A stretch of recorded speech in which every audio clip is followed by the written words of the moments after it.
Welcome to Strawberry Ink., the true crime podcast where we unravel the darkest mysteries and dissect the cases that have shocked the world. Today, we're taking a deep dive into the case of Robert Tyrone Hayes, the man known as the Daytona Beach serial killer. Robert Hayes seemed like an ordinary man. He was educated, had a degree in criminal justice, and even tried to start a cooking business. But beneath this seemingly normal facade was a predator who terrorized Florida for over a decade. He was as well a cheerleader at his college. So, how did a former college student studying law enforcement become one of the most notorious serial killers in Florida? And how did DNA evidence finally bring him down? Let's get right into it. Robert Tyrone Hayes was born on March 12, 1982 in West Palm Beach, Florida. He was the youngest of four children and raised primarily by his mother. His father had been murdered shortly after his birth, and throughout his childhood, Hayes reportedly endured various forms of abuse. As a teenager, he was molested by a family member close to his age. He also struggled with bullying due to his chubby appearance, which earned him the nickname Squeaky. Despite these hardships, those around him described him as friendly, outspoken, and even poetic. In fact, he would often recite poetry in Miami. As Hayes got older, his personal life grew complicated.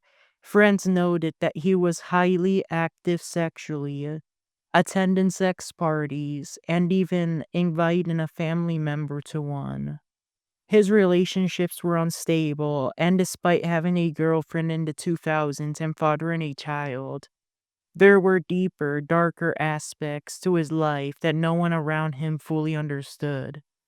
Between 2000 and 2006, Hayes attended Bethune-Cookman University, majoring in criminal justice. Ironically, he was learning about the very field that would later bring him to justice. But instead of using his education for good, Hayes developed a disturbing obsession with violence and control, an obsession that would turn deadly. Hayes' killing spree began in December 2005. His first known victim was 45-year-old Laketta Mae Gunfer. On Christmas Eve, Laketta had plans to meet a friend for dinner. However, she never showed up. 2 days later, on December 26, on Kwanzaa, her body was found in an alleyway. She had been shot in the back of the head, execution style. DNA was recovered at the scene, but with no immediate leads, the case went cold. Then, just weeks later, another body was found. 34-year-old Julie Green had also been shot in the back of the head. Her body was left in a ditch. Tire tracks were found at the scene and later identified her belongings to a 2003 Taurus or Mercury stable, an important clue that wouldn't come into play until much later. Then, a month after that, a third victim suffocated. Iwana Patton, age 35, was found on a dirt road. Unlike the others, Iwana appeared to have fought back. While she, too, had been shot, police recovered a shell casing from the scene, and forensic analysis linked it to a .40 caliber Smith & Wesson Sigma Series VE handgun. DNA evidence from her body also matched the samples recovered from Laketta Gunfer. A criminal profile suggested that the killer was likely a white male with a girlfriend, someone who resented women. This misdirection would allow Hayes to slip through law enforcement's grasp. In January 2008, another victim was discovered, 30-year-old Stacy Gage. She had last been seen on December 11, 2007, when she left her grandmother's house to buy a bag of ice. Police would later say her case bore eerie similarities to the previous murders, though she had no known ties to sex work. At this point, the Daytona Beach Police Department formed a task force. They collected DNA samples from men who fit their suspect profile, but Hayes, being black, was overlooked due to the initial assumption that the killer was white. For over a decade, the Daytona Beach killer remained unidentified. Then in 2016, the case took an unexpected turn. This was years after all of Hayes' victims' causes of death was ruled a homicide. On March 7, 2016, the body of 32-year-old Rachel Bay was discovered on the side of a highway near Jupiter, Florida. Unlike Hayes' previous victims, Rachel hadn't been shot, she had been strangled and beaten. Evidence shows that she had fought back for her life. Her death was as well confirmed a murder. Investigators collected DNA from her body and entered it into a database. What they found shocked them.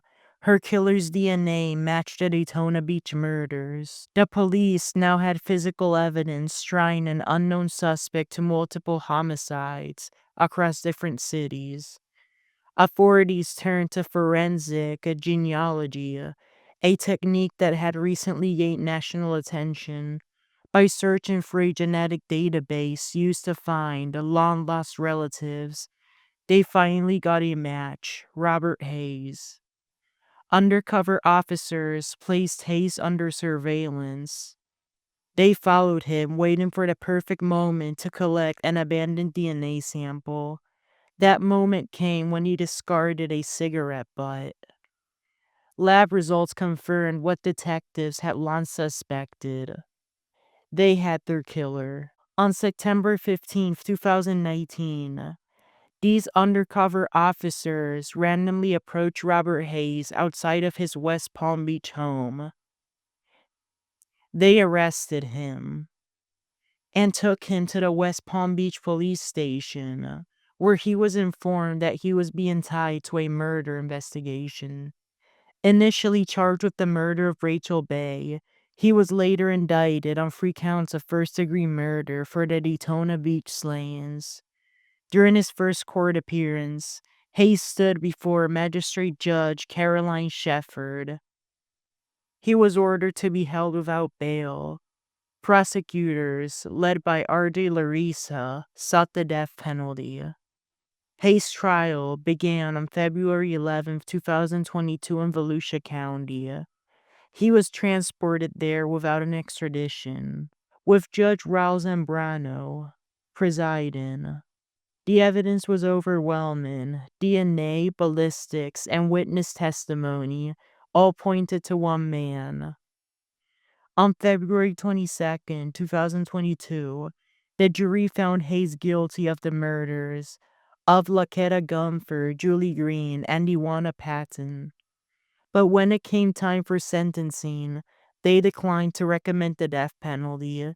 Instead, on March 2, 2022, Judge Zambrano sentenced him to 3 consecutive life sentences without the possibility of parole.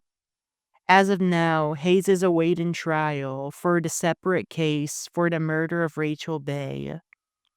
But given his existing convictions, he will never walk free again. At this time, no trial date has been set for this next case, at least not for now. The case highlights the power of forensic genealogy and how advances in DNA analysis can finally bring non-exclusive killers to justice. For a decade, Robert Hayes lived as a free man.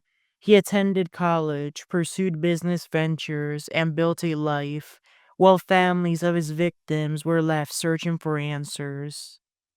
But in the end, justice caught up to him.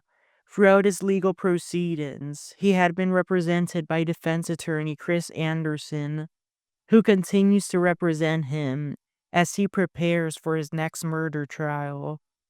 That's it for today's episode of Strawberry Ink. If you enjoyed this deep dive, make sure to follow us on social media and leave a review. As of now, Robert Hayes is in the Palm Beach Detention Center, awaiting his next trial. Thank you for listening, and until next time, stay curious, stay vigilant, and stay safe. Goodbye.